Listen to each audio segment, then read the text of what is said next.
السلام علیکم دوستوں، امید ہے آپ سب لوگ خیریت سے ہوں گے۔ دوستوں یہ نیوز ہے کویت کے بارے میں اور ان لوگوں کے بارے میں جو کویت آنا چاہتے ہیں، کیونکہ کویت نے 1 اگست سے جو ہے 1 اگست سے جو ہے وہ انٹرنیشنل فلائٹ آپریشن جو سٹارٹ کرنے کا اعلان کیا ہے۔ میں نے پہلے بھی نیوز میں بتایا تھا، تھوڑا ابھی بھی بتا دیتا ہوں کہ 1 اگست سے جو ہے وہ فلائٹس جو ہیں وہ اوپن ہیں، لیکن ڈیلی بیس پر 10,000 لوگ سفر کر سکیں گے، آ سکیں گے، جا سکیں گے، اور 100 فلائٹس جو ہیں ان کو ٹیک آف اور لینڈنگ کی اجازت ہوگی۔ یعنی ڈیلی بیس پہ 100 فلائٹس آئیں گی جائیں گی اور 10,000 جو ہے وہ لوگ جو ہیں وہ آئے جائیں گے۔ اسی طرح اگلے 2-3 مہینے کے بعد یہ ڈبل ہو جائے گا، پھر ٹرپل ہو جائے گا، فلائٹس کا بھی اور پیسنجر کا بھی ڈیلی بیس کا۔ لیکن جتنے بھی لوگ آ رہے ہیں باہر سے کویت آنا چاہتے ہیں، ان کے لیے PCR ٹیسٹ جو ہے کورونا کا ایک ٹیسٹ ہے، جو یعنی ویل نون ٹیسٹ یہی ہے، PCR ابھی تک کیا جا رہا ہے۔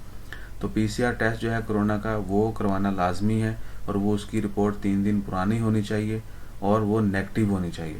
یعنی آپ نے آنے سے پہلے 3 دن پہلے آپ نے کروانا ہے، آنے سے 3 دن پہلے نہیں کروانا، بلکہ آنے سے کہہ لیں کہ جس دن رپورٹ آئے آپ کی وہ 3 دن پرانی رپورٹ ہو۔ 1 ویک پہلے کہہ لیں کہ آپ نے کروانا ہے، چونکہ 2 سے 3 دن لگتے رپورٹ آنے میں، تو اگر آپ آنے سے 1 ویک پہلے، یعنی آپ کی اگر 1 اگست سے اوپن ہے تو آپ نے 7 اگست کو آنا ہے، تو آپ کی رپورٹ جو ہے 4 اگست کی ہو اور نیگیٹو ہو۔ تو آنے سے 3 دن پہلے تک کی جو ہے وہ نیگیٹو رپورٹ ہو، اور لازمی ہے ہر کسی کے لیے۔ ایسا نہیں ہے کہ آپ جو ہے وہ کہیں کہ جی یہاں جا کے یہ ہو جائے گا وہ ہو جائے گا۔ ہم لوگ اسپیشلی انڈیا، پاکستان، بنگلہ دیش رسک لے لیتے ہیں ایسے جان بوجھ کر، اور جب جہاں پر جو ہے مشکل پیش آتی ہے پھر وہاں پر ہمارا کوئی پرسان حال نہیں ہوتا، نہ ہی ہمیں سمجھ آ رہی ہوتی کہ ہم نے یہ کیوں کیا۔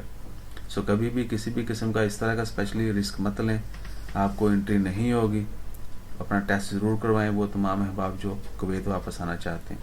انشاءاللہ خیر، ہم دعا گو ہیں کہ اللہ تعالیٰ آپ کی مشکلات کو آسان کرے، ہم سب کی مشکلات کو آسان کرے، اچھی صحت دے، اور تمام لوگوں کو اپنی حفظ و ایمان میں رکھے۔ جزاک اللہ، اللہ حافظ۔